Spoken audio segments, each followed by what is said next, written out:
Hey everyone, welcome back to Corporate Decoder, where we cut through the jargon and financial mumbo-jumbo to find the real story behind company filings. Today, we're diving into IPG Photonics Corp's latest report, and let's just say there has been some serious restructuring behind the scenes, especially when it comes to their top brass and how they're treated when they leave or when they don't.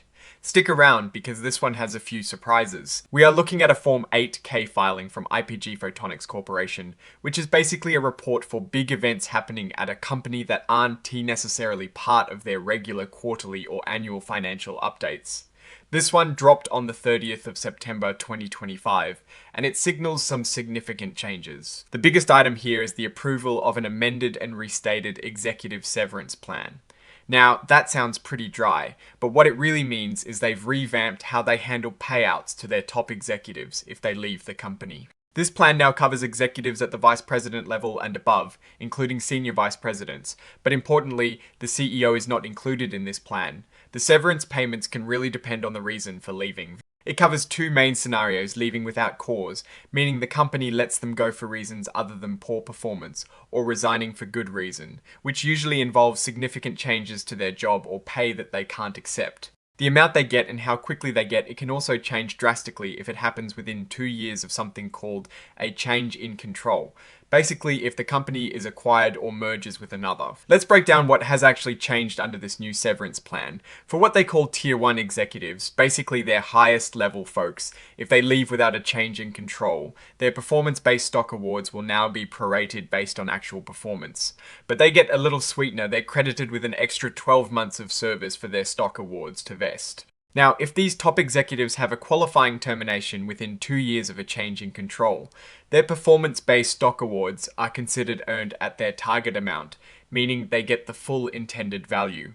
This is a pretty significant perk and incentive for the top brass to stick around, or at least be well compensated if things change dramatically with a merger or acquisition. When it comes to cash severance after a change in control, things get even more interesting. For Tier 2 and Tier 3 executives, they now receive a lump sum payment.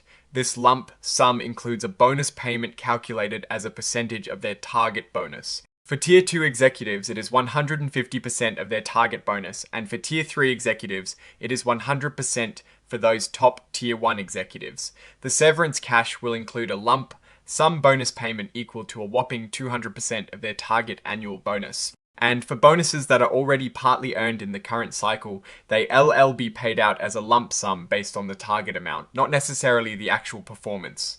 This is a generous package designed to ensure executives are well taken care of, especially during tumultuous times like a takeover. Here is a new wrinkle specifically for the Tier 2 and Tier 3 executives. For the next 2 years, if they experience a qualifying termination within 24 months after a change in control, they'll get these enhanced severance benefits. But after this 2-year transition period, that window for enhanced benefits shrinks to just 12 months following a change in control.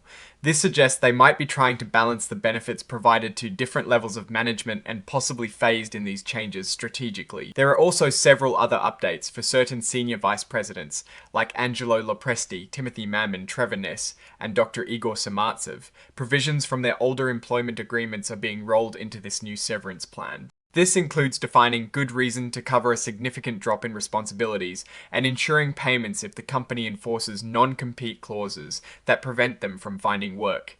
They're also making sure that executives outside the US who can't use the Cobra Health coverage get equivalent benefits. Essentially, they're tidying up and standardizing these arrangements across the board. And speaking of those senior vice presidents, Angelo Lopresti, Timothy Mammon, Trevor Ness, and Dr. Igor Samartsev, they're now officially covered by this new severance plan as Tier 1 executives.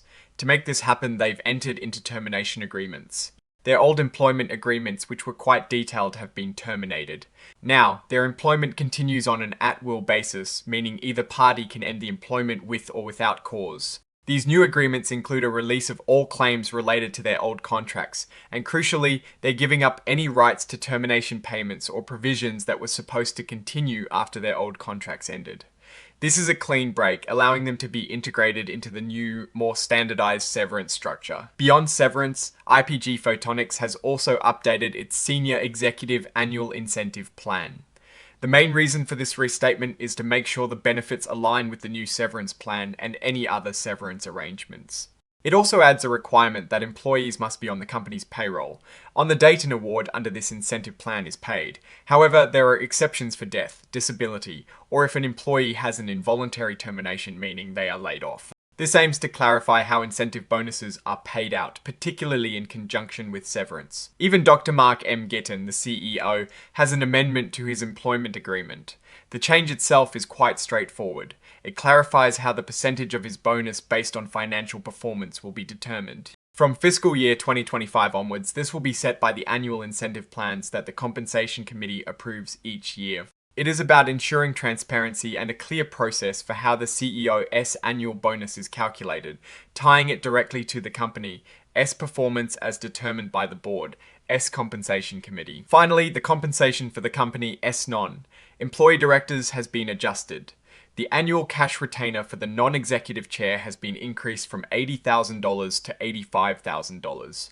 This increase was based on a survey of what other similar companies are paying their directors. It is a relatively small change in the grand scheme of things, but it shows they are trying to keep their director compensation competitive. Now, looking at all these changes, IPG Photonics is clearly focusing on refining its executive compensation and severance policies. The most significant aspect is the enhanced severance packages, particularly around change in control events. This is often seen as a way to incentivize executives to remain loyal during uncertain times, or to provide them with a very comfortable landing should a merger or acquisition occur.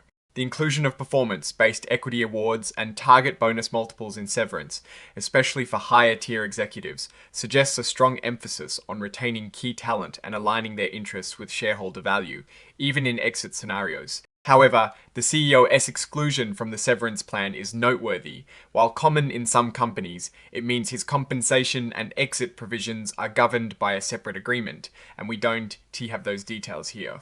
Also, the fact that the employment agreements of several senior vice presidents were terminated to bring them under the new plan, with their employment continuing on an will basis signifies a move towards standardization and potentially greater flexibility for the company. One observation is the clear attempt to synchronize the various incentive and severance plans. This reduces ambiguity and potential conflicts, which is good for governance. The increase in director pay, while modest, is a standard practice to attract and retain qualified board members. Overall, these filings suggest a company actively managing its executive structure and compensation to navigate potential future events, particularly those involving changes in corporate control. The strategy appears to be about securing continued leadership commitment and providing robust financial incentives for executives at multiple levels. The risks for the company would lie in ensuring these generous severance packages do not become a significant drain on resources, especially if they are frequently triggered. The opportunities lie in retaining their key leaders and ensuring smooth transitions during strategic shifts. Based on this, IPG Photonics seems to be building a strong, albeit expensive, safety net for its senior leadership. Alright, that is our breakdown of IPG Photonics' latest filing. What is your take on these executive compensation changes and what they signal for the company's future? Drop your thoughts in the comments. If this analysis was valuable, hitting that like button really helps. And subscribe for more deep dives into corporate filings. Don't forget to check out the Discord community linked in the description. Thanks for watching. See you next time.